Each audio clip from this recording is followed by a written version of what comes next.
Oh ya, Bisa langsung dimulai, Ustaz. Silakan. Bismillahirrahmanirrahim. Masih terdengar suaranya ya? Masih, Ustaz. Bismillahirrahmanirrahim. Insyaallah pada malam kali ini, yang pertama ingin saya sampaikan, mungkin saya lebihnya akan membahas tentang tadi apa tuh temanya tuh berapa? Fikih Jual muamalah, fikih berdagang muamalah dan ya. berdagang Nah, dan berinvestasi, Ustaz. berdagang dan berinvestasi. Insya Allah saya sedikit banyaknya akan mengupas masalah berdagang itu, atau yang kita sebut dengan al-buyu', jual beli ya. Kalau berinvestasi sendiri, saya sendiri tuh tidak melakukan investasi gitu, belum melakukan investasi. Jadi saya tidak ingin memaksakan diri tentang sesuatu yang belum saya pelajari dan belum saya paham juga. Kalau berdagang, alhamdulillah saya di pesantren selain melakukan belajar mengajar bersama santri, saya juga melakukan berdagang gitu. Atau saya punya bisnis warung bakso dan warung minuman. Bismillahirrahmanirrahim. Ini saya mengambilnya yang pertama, tadi kan fikih muamalah ya, tentang berdagang. Insya Allah saya akan mengambil teksnya dari kitab Takrib, itu Syekh Abi Syuja Ahmad Ibnul Husain. Beliau itu seorang hakim ya, Al-Qadi. Nah, tentang jual beli sendiri di sini ya, diterangkan kitabul buyu wa ghairiha minal muamalati. Itu kita akan membahas tentang beberapa jual beli yang diperbolehkan dan tidak diperbolehkan. Al-buyu' salah satu asya'a. Jadi yang dinamakan jual beli itu menurut Imam Abu Syuja itu ada 3 jenis. Yang pertama bai'u ainin musyahadatin. Jadi bai'u ainin itu jual beli sesuatu yang terlihat, yang ada bentuknya, yang ada barangnya. Seperti kita menjual sarung. Nah, itu sarung itu ada bentuknya. Kita tahu ainnya. Ain itu bisa dibilang bentuk. Musyahadatin yang terlihat. Jadi kita menjual sesuatu antara penjual dan pembeli itu sama-sama melihat barangnya. Seperti tadi kita contohnya jual beli sarung. Nah, itu fajaizun, hukumnya itu boleh. Jadi yang pertama menjual sesuatu atau bai'u ainin musyahadatin, itu menjual sesuatu yang terlihat dan penjual dan pembeli itu sama-sama melihat barangnya. Itu yang pertama, itu boleh, sangat boleh sekali. Yang kedua, wa bai'u syai'in mausufin. Ini menjual sesuatu tapi yang dijual itu sifatnya. Jadi penjual mendeskripsikan sifat atau pembeli mendeskripsikan sifat. Contohnya yang sering ini, yang di zaman-zaman sekarang itu yang sering kita lakukan itu di aplikasi jual beli online. Itu kan secara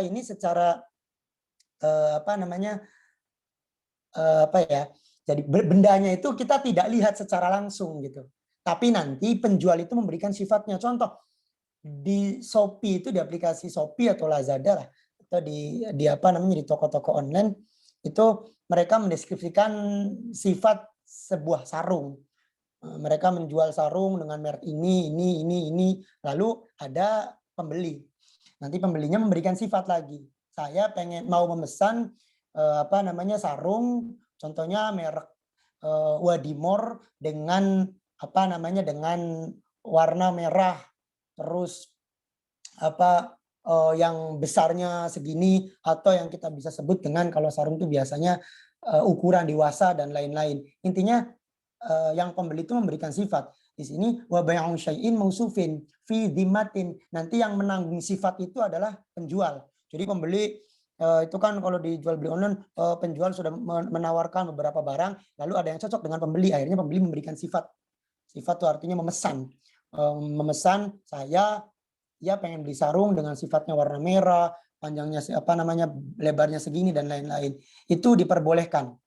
Jual beli hanya yang yang diberikan itu sifatnya. Jadi kita tidak langsung melihat barangnya gitu tuh. Tapi kan sifatnya, apalagi di jual beli online itu sudah ada gambarnya dan lain-lain.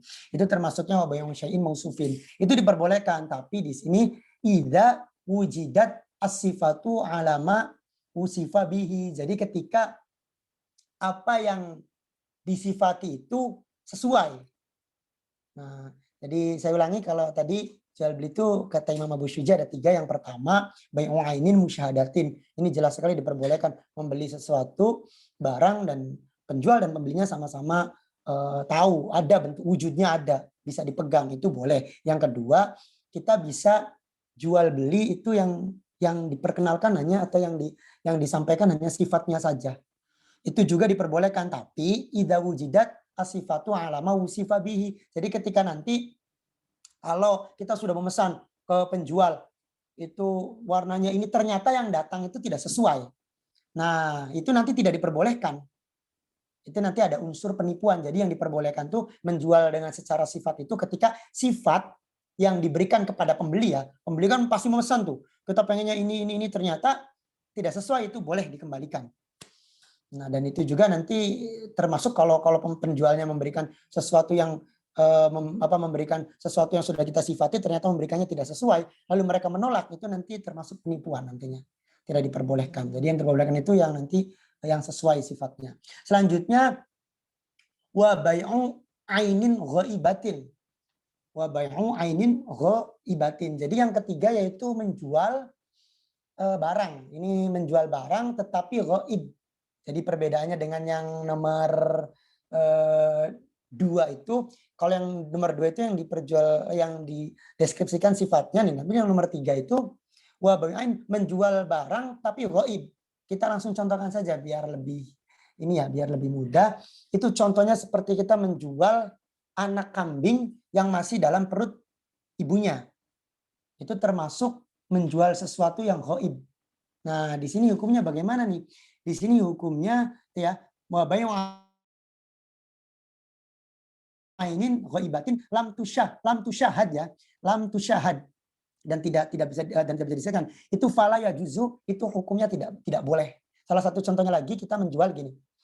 Jadi kita menjual buah mangga yang buahnya itu masih, kalau kata orang Jawa, masih jadi pentil gitu ya. Gitu.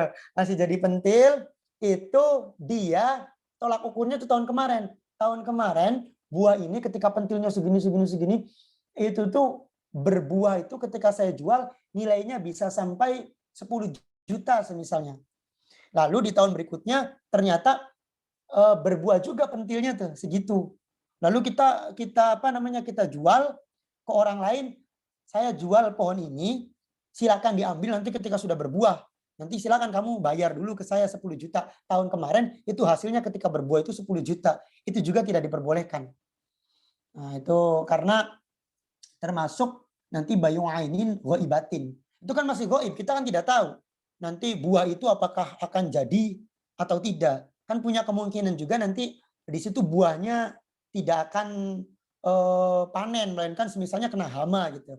Atau tadi yang contoh yang anak kambing yang masih di dalam perut ibunya, bisa jadi kan janinnya nanti akan mati di dalam kandungan. Nah, itu pokoknya jual beli yang semacam itu yang mengandung prinsip jual beli itu yang mengandung kerugian, ya, itu tidak diperbolehkan. Nah, itu makanya di sini tadi wa bai'u ainin wa ibatin lam tusyahad fala yajuzu. Lalu wa yasihu bai'u kulli tahirin muntafi'in bihi mamlukin. Nah, juga musonif mengatakan di sini sesuatu, kalau tadi pada ini ya, pada salah satu pembagian jual belinya, sekarang pada barang yang boleh dijual. Itu di sini kata musonif wa yasihu bai'u kulli tahirin muntafi'in. Jadi yang namanya jual beli itu barangnya yang sah itu harus suci. Poin pertama harus suci. Tidak boleh jual beli perkara-perkara najis. Mohon maaf sekali ya. Tidak boleh kita menjual kotoran kita sendiri misalnya, atau ada kalau guru saya mencontohkan ada artis terkenal gitu sampai orang zaman sekarang itu kan kalau sudah istilahnya ngefans gitu ya, sudah suka sama seseorang itu apapun bagiannya, bagian terburuknya juga itu dianggap baik biasanya itu ya. Ini mohon maaf sekali barangkali ada yang menjual semisalnya kotoran dari artis yang terkenal gitu misalnya, itu tidak boleh di sini karena harus suci. Yang kedua muntafi'in itu ya yang bermanfaat. Jadi selain suci juga poin keduanya dalam barang yang diperjualbelikan, saya ulangi lagi, itu poin pertamanya yaitu harus suci, yang kedua itu harus bermanfaat. Tidak boleh hanya sekedar suci tapi tidak bermanfaat. Contohnya apa? Kita jual beras itu, beras itu kan suci apa najis? Suci kan ya. Beras itu suci, tapi kita jual beras hanya 3 biji beras. Nah, itu kan berarti tidak bermanfaat. Untuk apa? Gitu. Beda kalau kita menjualnya itu 1 kilogram beras, itu kan bermanfaat. Bisa kita masak. Kalau 3 biji beras untuk apa? Saya pikir itu tidak terlalu bermanfaat. Kemanfaatannya sangat kurang sekali. Nah, jadi kata musonif sekali lagi saya ulangi, itu persyaratan barang yang dijual, yang pertama harus suci, yang kedua juga itu harus bermanfaat. Nah, terus bimamlukin wala yasihu opo bayu ainin najasatin, tidak sah menjual perkara najis walama dan tidak sah itu yang la manfaata fihi. Nah, berarti kebalikan dari yang tadi. Berarti barang-barang yang tidak sah untuk dijual adalah yang pertama barang yang najis, kedua yang tidak ada manfaatnya. Ini mungkin nih kalau setiap kali ada penyampaian tentang ini itu pasti muncul pertanyaan, bagaimana dengan pupuk kandang gitu teh. Pupuk kandang itu kan najis ya. Karena saya sendiri tidak tahu persis bagaimana jual beli pupuk kandang, dan pupuk kandang itu dari apa. Yang saya tahu hanya itu dari kotoran. Namanya juga pupuk dari kandang gitu, dari kotoran hewan. Itu kotoran hewan tentu najis. Tidak ada kotoran yang tidak najis, pasti najis. Itu kotoran hewan, itu kotoran, maksud saya kotoran tadi pupuk kandang itu ketika diperjualbelikan bagaimana Kang? Itu kan banyak manfaatnya untuk tumbuh-tumbuhan. Mungkin kalau pernah saya bahas dengan guru saya, itu beliau mengatakan mungkin kalau pada kasusnya pupuk kandang, nanti yang menjadi acuan atau yang menjadi tolak ukur itu bukan dari jual beli kotorannya itu sendiri, melainkan dari jasanya. Jadi yang kita beli itu jasanya penjual pupuk kandang itu. Mereka kan mungkin sampai tahu bahwa ternyata pupuk itu bermanfaat untuk tumbuhan. Itu kan juga butuh eksperimen, mungkin butuh. Itu kan butuh belajar juga sampai tahu ternyata pupuk itu bisa buat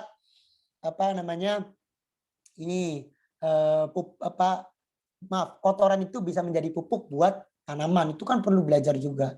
Dan mereka juga perlu memproses. Yang saya tahu pupuk kandang itu juga perlu dikeringkan kalau tidak salah.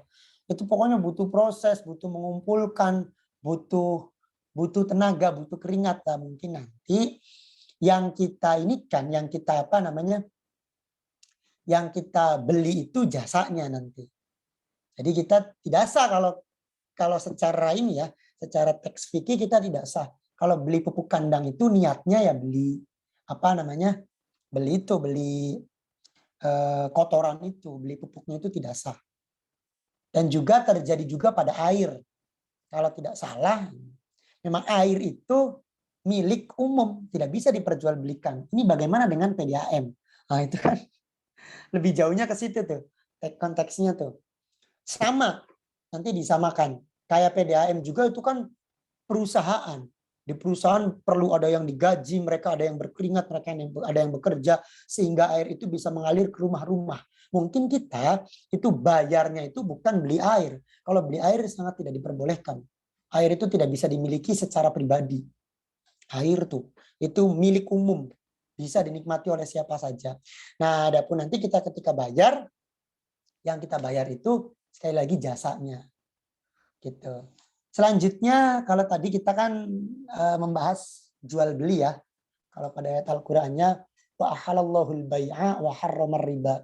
Mungkin selain jual beli ini yang akan saya sedikit bacakan teks tentang riba. Biar nanti tahu perbedaan antara riba dengan jual beli. Jadi yang diperbolehkan itu jual beli, yang diharamkan itu riba. Apa sih riba? Faslun ar-riba iku haramun. Riba itu hukumnya haram. Wa innama yakunu fid dhahabi wal fiddati wal mat'umati wala yajuzu bai'udz dzahab bidz dzahab. Jadi wa innama yakunu fid dhahabi wal fiddati wal mat'umati. Yang namanya riba itu terjadinya pada emas, pada perak, dan pada berbagai macam makanan. Atau ya intinya sesuatu yang bisa dimakan. Kalau kita baca teks kitab ini kan kitab yang ditulis berapa ratus tahun yang lalu gitu tuh. Mungkin kenapa riba itu terjadinya pada emas, perak dan makanan ya karena zaman itu belum ada alat tukar mungkin.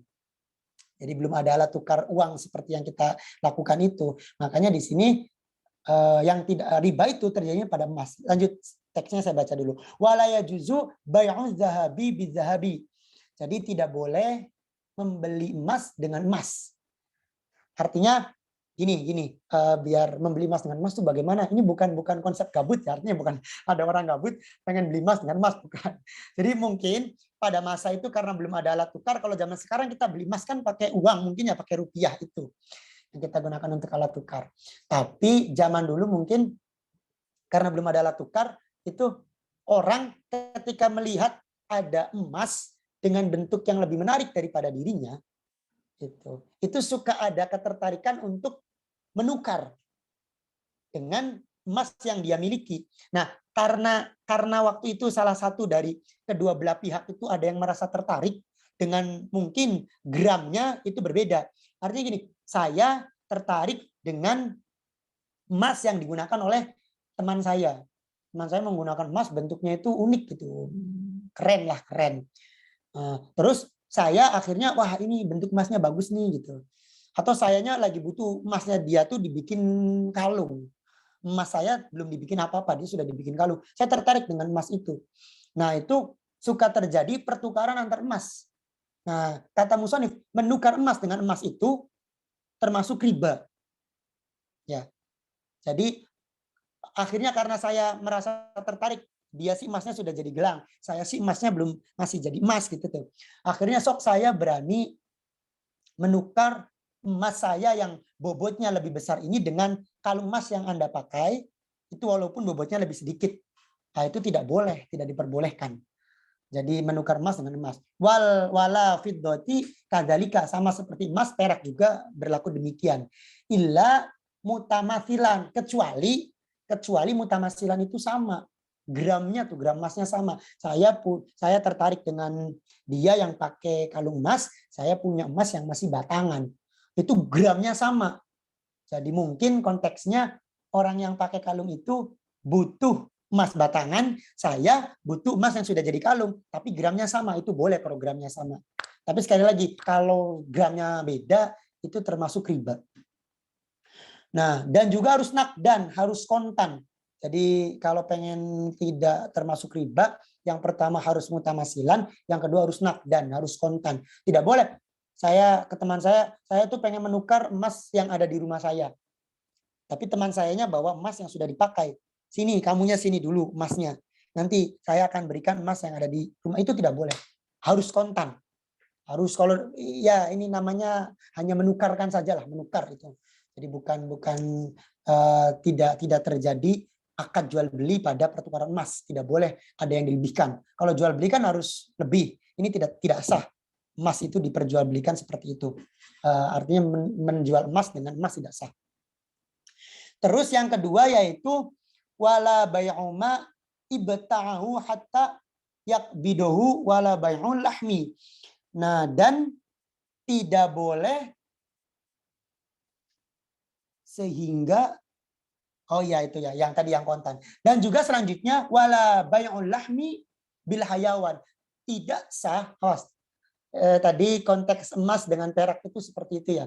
Jadi emas dan perak dikatakan riba ketika memang tidak mutamasilan, jumlahnya tidak sama dan tidak nakdan, tidak kontan. Itu nanti jual beli yang termasuk riba. Yang kedua yang tidak boleh juga itu jual beli yang termasuk riba, yaitu daging dengan hewan yang masih hidup.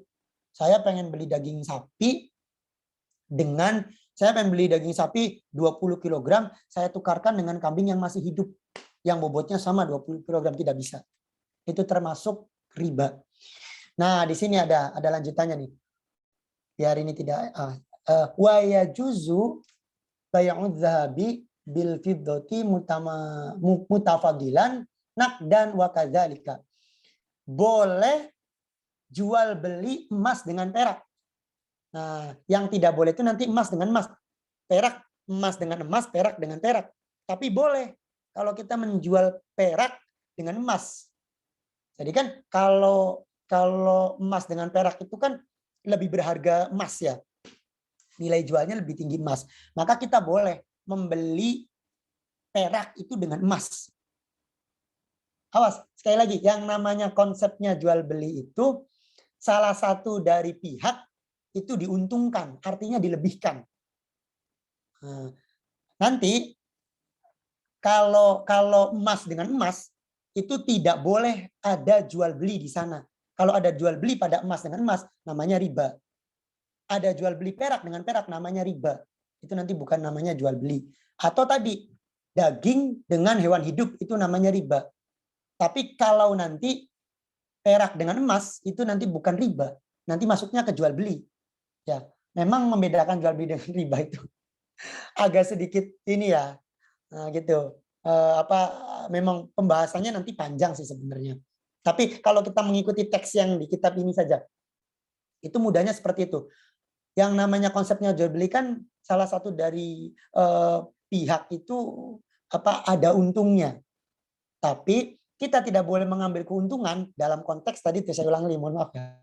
Itu dalam konteks kita menjual emas dibelinya dengan emas, itu tidak boleh.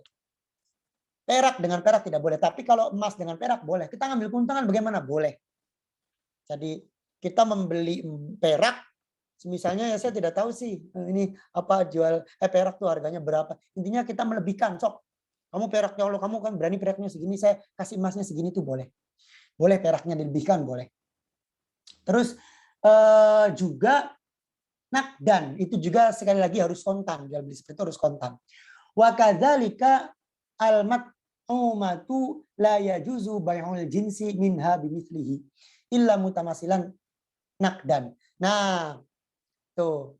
Awas, berarti kalau kita baca dari konsep ini tuh wa kadzalika itu sama halnya tidak diperbolehkan gitu tuh.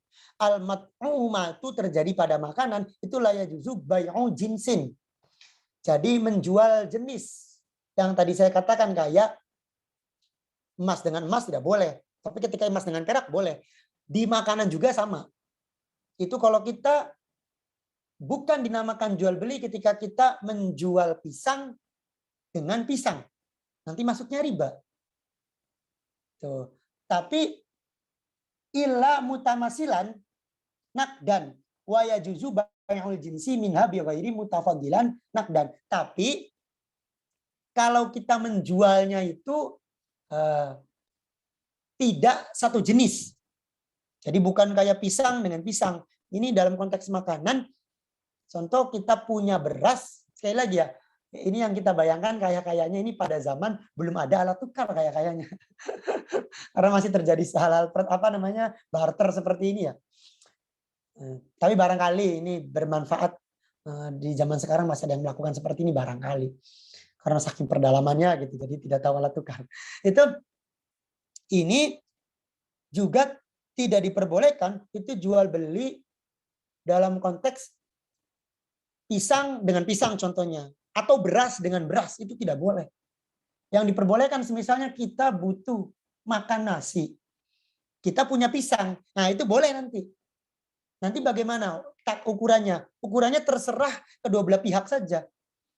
Jadi misalnya 2 kilogram pisang itu ditukarkan dengan 1 kilogram beras misalnya ini sih. Adapun pertimbangannya seperti apa, intinya silakan antara kedua belah pihak ini saling sukarela. Itu diperbolehkan. Nah itu secara garis besar itu yang namanya riba ya itulah intinya. Menukarkan sesuatu tapi di salah satu pihak itu dilebihkan, tidak boleh. Ya mungkin dari teks yang saya bacakan itu sedikit banyaknya ada yang bisa dipahami lah mungkin. Itu ya. Jadi apa namanya itu kita bulbuyi itu tadi ada 3 macam jual beli. Pertama bai'u ainin musyahadatin itu yang diperbolehkan. Terus bai'u syai'in mausufin fi dzimmatin itu juga diperbolehkan. Terus yang ketiga bai'u ainin ghaibatin lam tusyahad itu yang tidak diperbolehkan. Dan juga yang tidak diperbolehkan yaitu riba. Riba itu menukar sesuatu yang sama tapi yang satunya dilebihkan. Kalau pengen sistemnya barter seperti itu harus beda jenis, gitu saja intinya. Selanjutnya ini tentang berdagang ya. Ini saya masih boleh lanjut. Masih boleh, Ustaz. Ini mungkin itu tadi apa namanya jual beli versi kitabnya Al-Hakim atau Al-Qadi Abi Syuja Ahmad bin Husain. Itu di kitab Takrib. Tapi nanti saya ada ini karena saya juga seorang penjual gitu ya. Saya juga alhamdulillah di pondok pesantren sendiri saya itu sedikit-sedikit kerjasama sama kiai itu punya warung minuman gitu. Dan juga alhamdulillah saya diizinkan oleh nyai saya itu untuk berdagang. Berdagang tepatnya sih saya punya bisnis bakso gitu. Alhamdulillah itu ya intinya diizinkan karena beliau tahulah keadaan keluarga saya diizinkan untuk berjualan dan alhamdulillah itu berkah untuk keluarga saya gitu. Ini terkait masalah jual beli ya, itu saya itu ingat ini barangkali salah satu teman-teman itu pengen menjadi pedagang. Ini kalau saya baca-baca sejarahnya, saya pernah mengikuti salah satu kajian ya, Al-Mukarram itu Gus Baha, itu beliau itu pernah menyampaikan bahwa ternyata salah satu ulama itu mengatakan wailul lil mutaffifin itu tidak diturunkan di kota Mekah, melainkan diturunkannya itu di kota Madinah. Kenapa surat itu diturunkan di kota Madinah? Pada waktu itu, pada waktu Nabi baru hijrah ke Madinah, Nabi itu kaget. Nanti saya baca dulu kitab apa namanya Al-Mutaffifinnya, surat Al-Mutaffifinnya, biar ini teksnya tidak ini, biar saya tidak salah ini. Di apa namanya kata Gus Baha, saya ulangi lagi ya, itu Wailul lil mutaffifin atau al-mutaffifin kalau di sini kan itu makiyah ya, diturunkan di kota Mekah. Itu sebagian ulama mengatakan bahwa al-mutaffifin itu diturunkannya di Madinah. Karena pada waktu Nabi Muhammad itu hijrah ke Madinah, itu Nabi Muhammad itu salah satunya dikejutkan dengan perilaku orang Madinah yang suka curang. Dalam berdagang tuh, orang-orang Madinah tuh sangat curang sekali. Itu di sini dikatakan kan akhirnya turun surat al-mutaffifin itu. Wailul lil mutaffifin alladzina idza qaluna 'alan nasi yastawfun. Jadi yang dikatakan al-mutaffifin tuh orang-orang yang curang tuh alladzina idza qaluna 'alan nasi yastawfun, yaitu orang-orang yang apabila menerima takaran dari orang lain minta disempurnakan. Jadi pada waktu itu kebiasaan orang-orang Madinah tuh kalau setiap membeli sesuatu, membeli barang, contohnya dia membeli gandum, itu apa namanya membeli makanan pokok, itu mereka mintanya takarannya itu kalau kata ibu saya ngomong gramanya itu anget sih, apa ya bahasanya, jadi lebih gitu, lebih sedikit mintanya tuh dilebihkan, 1 kilonya dilebihkan gitu intinya. Kalau bahasa ibu saya tuh itu belinya di warung itu saja gitu. Kenapa mie sih kata saya? 1 kilogram itu anget kan? Saya nggak ngerti itu. Oh anget tuh lebih. Jadi gitu. Perilaku orang Madinah kalau zaman itu. Tapi ketika dia menjadi seorang penjual, itu wa idza kaluhum awazanuhum yukhsirun. Tapi apabila mereka menimbang atau menakar itu sukanya itu mengurangi, yukhsirun sukanya tuh. Di apa namanya timbangannya itu dikurangi. Jadi merugikan. Di sini nih. Nah, akhirnya apa namanya? Karena perilaku orang Madinah pada saat itu sangat buruk sekali. Ketika terutama dalam berniaga, itu Rasulullah itu salah satunya datang ke Madinah itu memimpin cara berniaga atau mengajarkan cara berniaga yang baik dan benar gitu tuh. Tapi nih kalau konteks ini tuh, jadi tadi al-mutaffifin itu adalah alladzina idza taluna 'ala nasi yastawfun. Tapi wa idza kaluhum awazanuhum yukhsirun. Ini apa namanya konsep berniaga yang buruk waktu itu ya.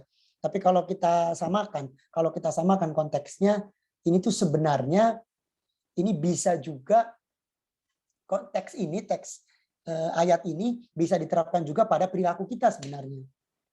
Jadi yang namanya al-mutaffif itu orang-orang yang curang itu mereka yang tidak mau fair. Jadi tidak mau fair tuh ketika kalau ini kan al-mutaffif pada konteks berdagang. Jadi al-mutaffif pada konteks berdagang itu ketika mereka membeli pengennya banyak, dilebihkan, tapi ketika mereka menjual itu maunya dikurangi. Nah, ini juga sebenarnya ayat ini diperingatkan juga itu sebenarnya kalau kita lebih ini untuk kita-kita juga. Untuk kita-kita juga penjual atau bukan penjual. Jadi yang namanya al-mutaffif itu nanti wailul lil mutaffifin. Kecelakaan besarlah bagi mereka yang curang. Yang curang itu ternyata bukan hanya dalam konteks timbangan saja, tapi dalam bersikap. Terkadang kita itu seperti ini. Contohnya saya itu kan di pondoknya, alhamdulillah ini mondoknya itu ya bisa terbilang termasuk lama lah. Katanya Nur Khalifatul Maula dari dia MTS sampai sekarang berarti kisaran saya 11 tahun atau 12 tahun. Jadi di pondok itu saya dipanggilnya itu Mang lah. Mang Jamal gitu. Itu saya tuh suka berlaku curang. Yang saya rasakan ini maksudnya gini, saya tuh merasa ketika saya baca ini tuh saya tuh merasa juga saya tuh sangat tertampar gitu tuh. Ternyata al-mutaffif tuh saya juga melakukan gini. Anak-anak saya itu kalau ada anak-anak yang datang itu kan biasanya anak-anak tuh kalau datang gitu ke saya tuh itu kadang ada yang karena saya juga sebagian orang tua wali murid itu menitipkan anaknya ke saya tuh sekali nitipin uangnya juga gitu. Atau kalau ada apa-apa Kang tolong kabarin ya saya gitu. Biasalah anak-anak kecil kan minta orang tuanya minta dipantau atau ada anak-anak yang Kang minta pengajian tambahan gitu di luar pengajian pondok yang sudah terjadwal. Itu ketika mereka punya keperluan dengan saya. Lalu jamnya istirahat saya gitu tuh. Mereka datang, itu saya tuh suka marah. Marah dan saya tuh nanti ngomong ke anak-anak tuh. Jangan ganggu istirahat saya, kata saya. Sudah, udah jangan ganggu istirahat saya gitu tuh. Atau contohnya itu kalau habis zuhur, habis pengajian itu saya biasanya istirahat. Nanti malamnya itu banyak jadwalnya tuh. Kayak ada yang minta ngaji tambahan. Itu saya suka marah. Tapi saya maunya tidak mau diganggu ketika saya beristirahat. Tapi saya itu tidak berlaku seperti itu kepada anak-anak. Jadi ketika saya punya keperluan dengan anak-anak, gitu. Jadi kan saya tuh suka minta bantuan juga ke anak-anak tuh. Kadang kalau saya lagi punya apa gitu tuh minta tolong sih bantuin Mang Jamal gitu. Bungkusin apa atau saya punya tugas lah gitu. Yang sayanya juga ada tugas yang lain itu saya tuh ganggu anak-anak. Itu kadang saya tuh semenjak saya baca surat ini kok saya tuh kayak ternyata saya juga termasuk al-mutaffif gitu tuh. Orang yang curang. Saya tidak mau diganggu istirahatnya oleh anak-anak tapi saya mengganggu istirahat anak-anak tuh. Alasan apapun. Ya, harusnya juga saya juga harus fair. kalau menurut ayat ini saya juga harus fair dong. Saya tidak mau diganggu istirahatnya ya, ya apa namanya, mereka juga tidak mau diganggu juga sebenarnya oleh saya. Mungkin karena mereka tidak berani ngomong, jadi ya kan tidak mungkin mereka marah pada saya gitu tuh. Bang Jamal nih, kalau berani lagi mengganggu saya, kalau saya kan marah ke anak-anak gitu. Kamu kalau berani lagi mengganggu saya istirahat, gini-gini itu kan. Nah, itu ya Allah ya ya. Ketika ini wah saya juga ini ternyata saya juga pelaku kecurangan. Ini kalau kita iya itu. Salah satunya tidak boleh juga atau gini. Kita suka nyuruh anak-anak jangan telat makan gitu tuh. Jangan main terus, itu kamu tuh main lupa makan. Itu kadang kita tuh tidak sadar. Kita nah kalau kata orang Jawa jarkoni ngajari tapi ngelakoni gitu. Istilah itu tuh ada. Ternyata itu orang-orang yang jarkoni itu termasuk al-mutaffif. Mereka-mereka yang curang termasuk pada wailul lil mutaffifin. Nanti siapa sih al-mutaffif itu? Alladzina idza qalu 'alan nas yastawfun wa idza qaluhum awazum yukhsirun. Mereka tuh itu yang curang, termasuk yang curang. Kita ngomong, kamu tuh jangan apa namanya telat makan, main terus jadi telat makan itu lupa ini. Ternyata kitanya juga melakukan. Kita itu kadang suka telat makan kalau lagi ngerokok. Asik ngerokok itu kita kadang juga telat makan. Kita padahal mengajarkan ke anak-anak jangan telat makan. Karena main, karena kesenangan mereka. Terkadang kita lupa, kita juga melakukan itu. Kita sering telat makan karena kesenangan kita yang berubah bentuk merokok itu. Tuh. Ya, itu Masya Allah kan.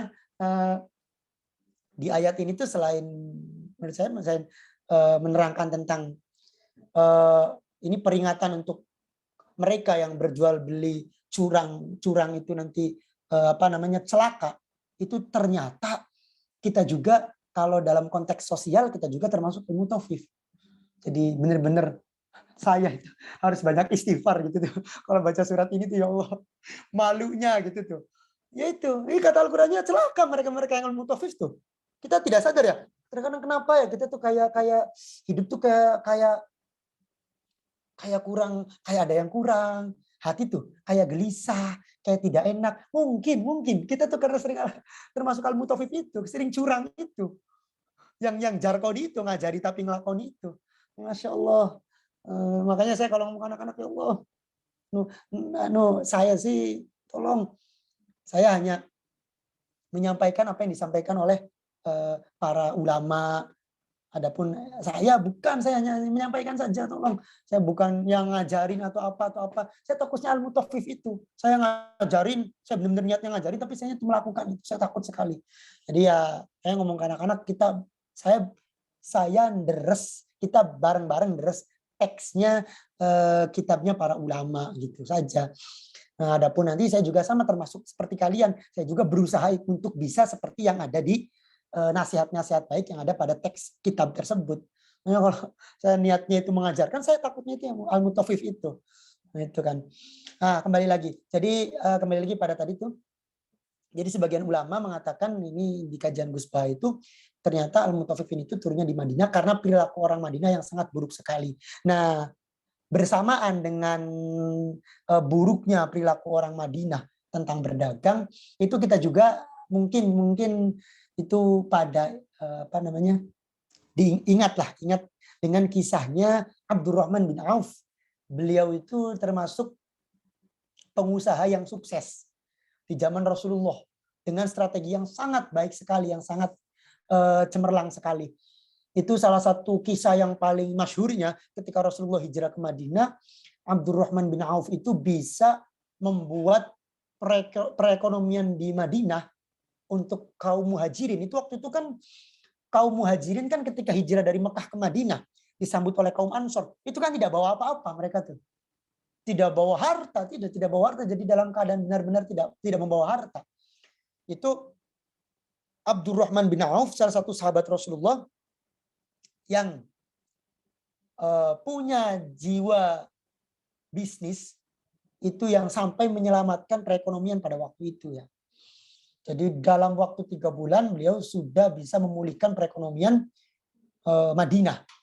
Jadi Abdurrahman bin Auf itu gini, waktu datang dari Mekah ke Madinah, itu Rasulullah itu Jadi antara kaum muhajirin dengan kaum ansor tuh, itu Rasulullah suka ini kamu dengan ini nanti saudara gitu tuh. Ini kan sama dimandat oleh Rasulullah, kamu dengan ini menjadi saudara. Itu salah satunya Abdurrahman bin Auf itu dengan Sa'ad. Kalau tidak salah ya, kalau tidak salah, ingat saya itu dengan Sa'ad. Beliau itu di apa namanya dimandatkan Rasulullah, kamu bersaudara dengan saudara Sa'ad ini. Kamu nanti bersaudara.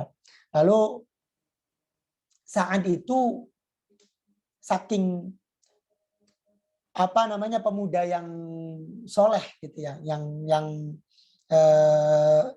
sam'an wa ta'atan tentunya dengan Rasulullah, itu saking taatnya dengan Rasulullah sampai ngomong ke Abdurrahman bin Auf, saya sudah menjadi saudara kamu, saya akan bagi. Kamu mau harta saya, mau apa namanya, saya bagi. Kamu mau ini saya bagi. Sampai konon katanya ya, itu sampai istrinya Sa'ad juga itu mau dibagi dengan Abdurrahman bin Auf kalau tidak salah. Itu di kisahnya tuh. Punya 2 istri, satu. Sok kamu satu, saya satu gitu. Waktu itu. Lalu Abdurrahman bin Auf menolak, tidak. Saya tidak. Kamu punya apa? Kamu punya apa namanya? Saya tidak ingin menginginkan harta kamu, tapi saya pengen, intinya Abdurrahman bin Auf pengen menggolang, pengen apa namanya? Menjadikan ladang bisnis dari sesuatu yang dipunya oleh Sa'ad. Waktu itu tuh ternyata Sa'ad itu punya tanah di sampingnya pasar orang Yahudi kalau tidak salah. Orang-orang Yahudi pada waktu itu ya. Itu Abdurrahman bin Auf itu jadi ya sudah nanti tanah ini akan saya hidupkan saja. Itu kalau tidak salah ini nih ada 6 hal yang apa namanya yang trik Abdurrahman bin Auf itu menjadi pengusaha yang sukses. Tapi sebelum itu nanti kita lanjut ceritain dulu ya. Itu setelah itu singkat cerita Abdurrahman bin Auf itu akhirnya melakukan niaga dengan tidak bermodal. Jadi waktu itu karena Abdurrahman bin Auf tidak punya modal, itu beliau mengambil barang pada orang lain nanti dijualkan oleh Abdurrahman bin Auf. Tapi itu kiat-kiat suksesnya nanti akan saya ini kan 6 kiat-kiat sukses Abdurrahman bin Auf dalam berjual beli ya. Itu setelah itu singkat cerita sampai terkumpul modal, akhirnya itu Abdurrahman bin Auf itu membuka lahannya Sa'ad. Jadi setelah apa namanya berbisnis pada jual beli, Abdurrahman bin Auf itu berbisnis pada properti.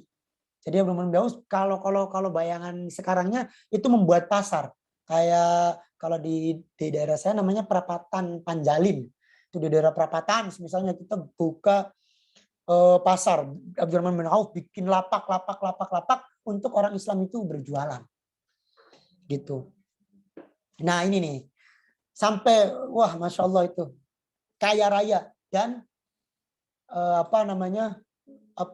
Abdurrahman bin Auf itu sampai bukan hanya untuk dirinya sendiri manfaatnya, tetapi untuk banyak orang-orang Islam pada waktu itu. Nih, salah satunya nih kiat-kiatnya Abdurrahman bin Auf. Yang pertama itu Abdurrahman bin Auf itu salah satunya punya prinsip saya tidak mau keuntungan yang banyak. Jadi Abdurrahman bin Auf itu salah satu prinsip berdagangnya tidak mengambil keuntungan yang banyak, tapi itu pada banyaknya konsumen. Jadi Abdurrahman bin Auf tidak kalau mengambil keuntungan dari suatu barang itu tidak banyak. Jadi yang beliau incar itu apa namanya ya? Baca konsumen yang banyaknya itu loh. Jadi daripada saya bisa menjual satu barang ini dengan keuntungan 100.000, lebih baik saya bisa menjual ini dengan keuntungan 2.000, tapi bisa dijual atau dikeluarkan itu dibeli oleh 2.000 orang, misalnya seperti itu, atau 500 orang ya itu gitulah. Jadi lebih baik mengambil keuntungan kecil tapi nanti konsumennya banyak. Tuh konsepnya Abdurrahman bin Auf tuh. Yang kedua yaitu tunai. Jadi Abdurrahman bin Auf itu tidak menerima kredit, lebih sukanya pada jual beli yang tunai. Ada uang, ada barang. Jadi menghindari sekali jual beli yang kredit, karena prinsipnya itu perputaran uangnya harus cepat. Kan masalahnya Abdurrahman bin Auf itu kan punya prinsip lebih baik mengambil untung yang kecil, tapi konsumennya banyak. Gitu.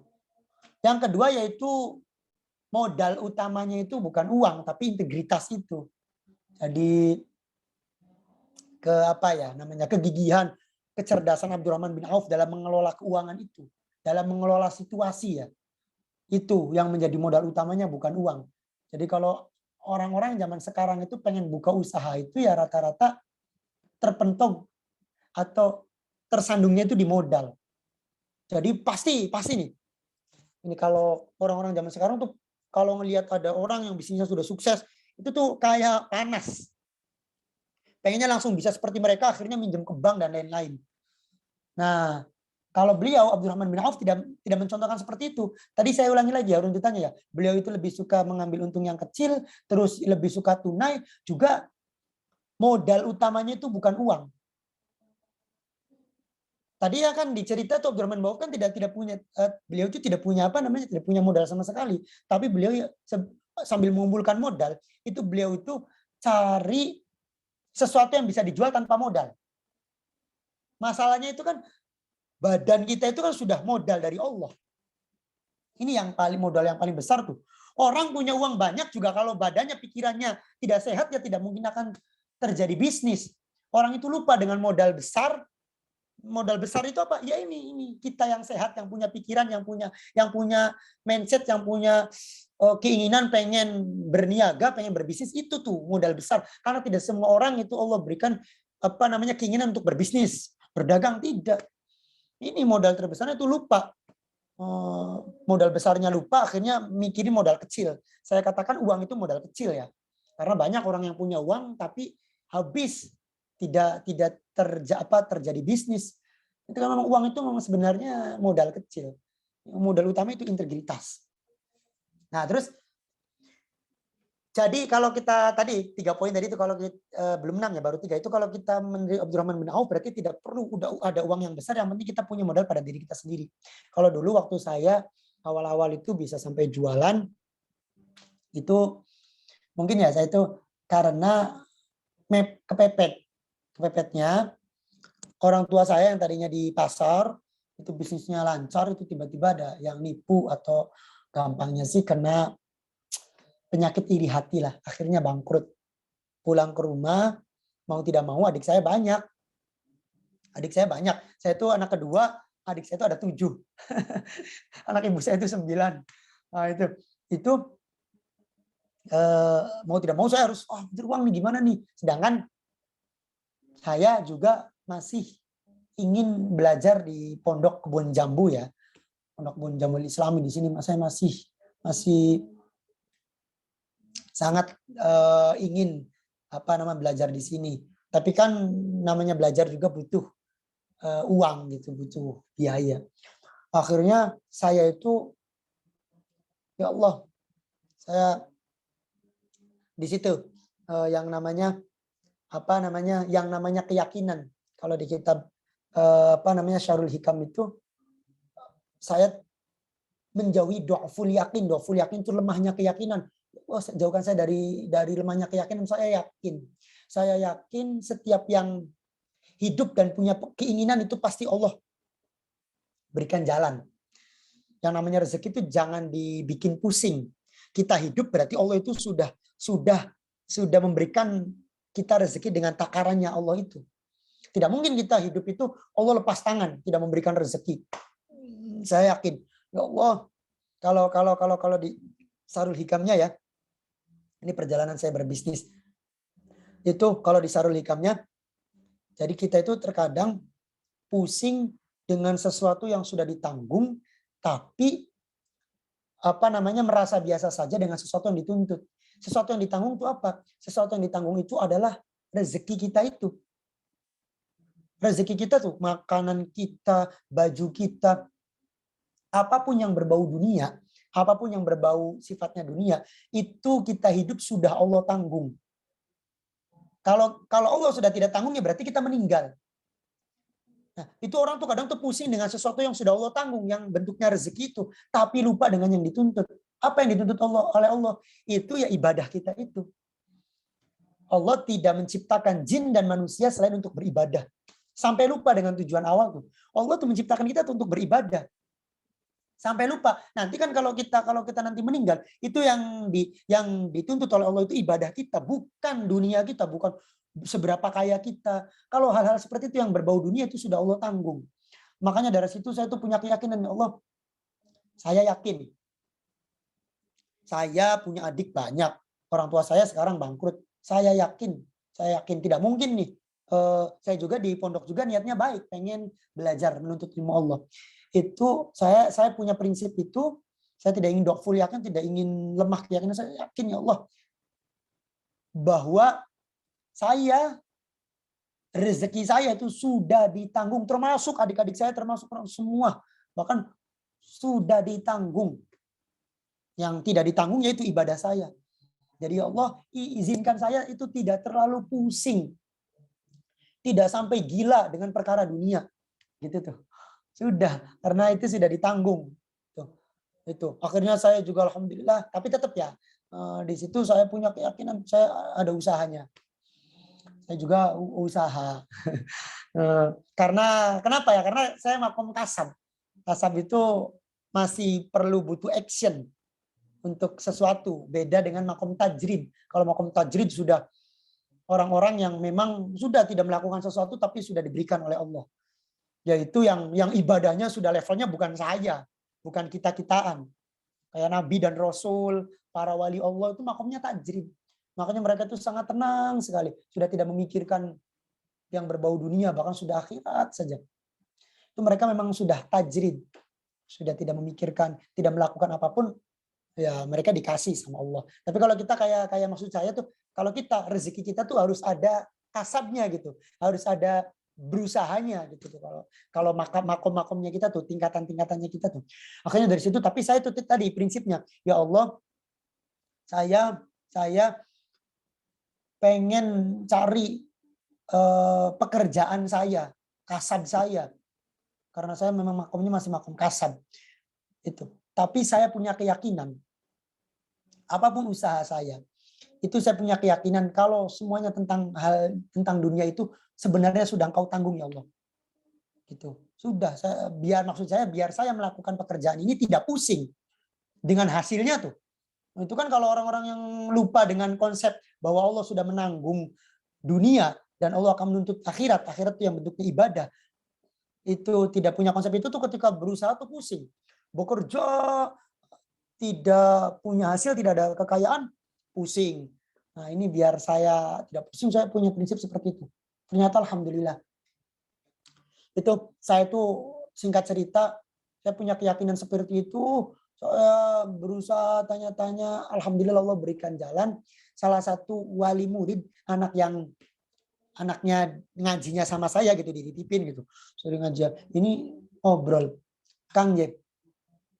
Ini tanpa saya sadari, karena saya punya keyakinan, Kang, saya tuh pengen sampean tuh punya usaha katanya. Saya tidak tahu ini ya. Oh, kebetulan ternyata dia itu dosen kewirausahaan di Bandung. Di UPI kalau tidak salah. Itu saya tuh belajar banyak dari beliau. Sampai dikasih modal, sampai apa. Dan alhamdulillah itu perjalanan yang tidak pendek gitu ya, lumayan lah bertahun gitu, ada tahunnya gitu. Sekarang itu alhamdulillah bisnis saya itu sudah sedikit banyaknya sudah berjalan. Ya artinya tidak sampai kayak dulu. Dulu itu sampai saya tuh keluarga saya itu untuk zakat fitrah ngutang.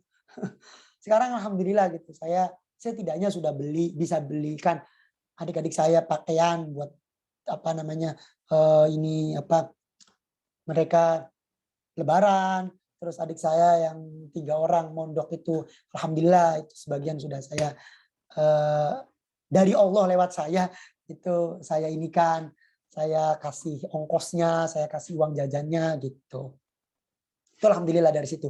Tapi tadi konsepnya tuh itu saya memulai usaha itu ya seperti tadi, salah satunya seperti Abdurrahman bin Auf itu tidak mengambil keuntungan banyak. Yang pertama, yang kedua yaitu tunai, yang ketiga itu integritas. Saya itu punya keyakinan di situ.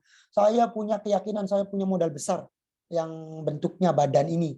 Dan pola pikir saya punya prinsip udah semua hal tentang dunia sudah Allah tanggung. Yang Allah minta itu, yang Allah tuntut itu adalah akhirat. Gitu. Ya, terus yang nomor 4 ini, berorientasi dengan ini kembali lagi ke prinsipnya Abdurrahman bin Auf ya. Mohon maaf tadi diselingi cerita sedikit. Itu berorientasi dengan pasar atau pemahaman dengan pasar. Jadi Abdurrahman bin Auf itu sebelum beliau itu membuat bisnis apa nih yang akan dia bangun, itu survei dulu di pasarnya. Survei ke pasar dulu. Apa nih, bisnis apa nih yang lagi rame di pasaran. Kalau lihat prinsip Abdurrahman bin Auf yang nomor 4 itu saya juga teringat dengan prinsipnya itu yang sekarang punya Batik Trusmi di Pleret tuh. Yang omsetnya sudah miliaran. Itu. Tapi kayaknya kalau saya cerita nanti panjang lagi ya. Sudah jangan cerita kayaknya. Itu. Terus bekerja itu untuk keberkahan. Tadi Abdurrahman bin Auf itu bekerja itu untuk keberkahan, bukan untuk mencari keuntungan semata. Tadi kan ketika pindah dari hijrah dari Mekah ke Madinah, itu kan di Madinah itu hanya pasar itu ada satu, pasarnya orang Yahudi. Di sana tuh banyak sekali terjadi kecurangan. Ya seperti yang tadi tuh, yang alladzina idza qaluna 'ala nasi yastawfun wa idza kaluhum awazanuhum yukhsirun. Jadi ketika mereka membeli pengennya yastawfun, disempurnakan, tapi kalau mereka berjualan yukhsirun, dikurangi gitu tuh. Ya, itu pasar Yahudi itu seperti itu. Awas ya. Itu tuh kelakuan orang-orang Yahudi pada waktu itu, bukan kelakuan orang Islam, bukan. Akhirnya Abdurrahman bin Auf itu bekerja itu untuk keberkahan. Jadi salah satu prinsip dagangnya Abdurrahman bin Auf waktu itu kan itu Abdurrahman bin Auf menerapkan di pasar. Jadi ada pasar Yahudi, terus Abdurrahman bin Auf kan bikin pasar Islam. Itu di sana itu orang-orang yang jualan di sana itu ini juga atas perintah dari Rasulullah atau atas saran dari Rasulullah. Nanti orang-orang yang berjualan di pasarnya Abdurrahman bin Auf itu, mereka itu kebalikan dari pasar Yahudi yang kalau beli maunya disempurnakan bahkan dilebihkan, kalau menjual maunya dikurangi. Itu mereka berbeda prinsipnya dengan yang di situ. Jadi kata Rasulullah, sudah nanti silakan kalau kamu menjadi penjual itu disempurnakan. Biarkan pelanggannya itu bahagia. Jadi terjadi keberkahan di sana. Akhirnya orang-orang Islam yang waktu itu berdagang di situ itu punya prinsipnya sama semua. Lambat laun akhirnya itu para konsumen itu karena dari pemasaran dari mulut ke mulut ya. Oh itu jadi pasarnya orang Islam saja, jadi pasarnya Abdurrahman bin Auf saja di sana lebih menarik. Itu di sana pasarnya enak. Konon katanya sih salah satunya tuh kalau pasar Yahudi itu kumuh, kotor, itu di pasar Abdurrahman bin Auf itu bersih. Jadi bersih apa gitu tuh. Pokoknya memberikan fasilitasnya yang luar biasa gitu kepada pelanggan tuh. Dan juga timbangannya itu sesuai yang dianjurkan kepada Rasulullah. Ayo pedagang di sini kalau menjual itu pakai timbangan matang atau yang dilebihkan sedikit. Akhirnya itu setelah 3 bulan itu Masya Allah. Pasar orang Islam itu, bahkan ekonomi Madinah itu bertumbuh. Sangat baik sekali itu. Luar biasa sekali dengan ininya. Kehebatan Abdurrahman bin Auf pada waktu itu. Terus hanya menjual barang yang berkualitas. Itu. Abdurrahman bin Auf itu tidak menjual barang-barang yang artinya kualitasnya itu buruk. Tuh. Ini ya. Tadi kalau kita simpulkan nih, cara berbisnisnya Abdurrahman bin Auf tuh dari yang pertama punya prinsip tidak mau menjual dengan harga yang tinggi, tapi lebih baik mencari pasar yang banyak. Itu secara tunai, modal utamanya bukan uang, yaitu kegigihan dirinya sendiri atau modal pikirannya Abdurrahman bin Auf itu, terus berorientasi dengan pasar, bekerja untuk keberkahan. Itu semuanya tuh Itu kalau kita ini kan prinsipnya Abdurrahman bin Auf dalam berjual beli itu paling intinya adalah mencari ridho Allah. Jadi bukan hanya keuntungan semata. Yang namanya Abdurrahman bin Auf tuh percayanya kepada Allah. Soalnya kalau penjual yang terbius oleh masalah keuntungan, itu mungkin tidak akan punya prinsip seperti ini dong. Yang penting dia untung banyak. Itu tuh. Akhirnya timbangan diakali biar curang, ya kan? Yang penting itu untung padahal tidak berkah. Padahal sesuatu yang tidak berkah itu ya imbasnya kepada dirinya dan nanti kepada kelamaan dalam dia itu usaha itu sendiri. Jadi nanti tidak lama gitu tuh. Karena tidak berkah, tidak Allah berkahi. Tapi kan prinsip Abdurrahman bin Auf kan tidak seperti itu. Yang penting itu ridho Allah, yaitu keberkahan itu sendiri yang penting. Gitu ya.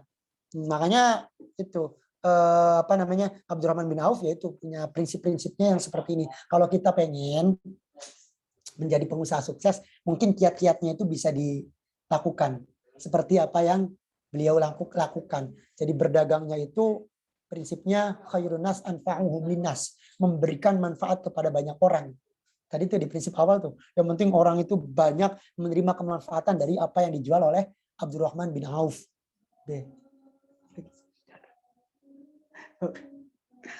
Itu dan yang penting mendapatkan ridho Allah. Jadi benar-benar beribadah. Ini salah satu kisahnya nih.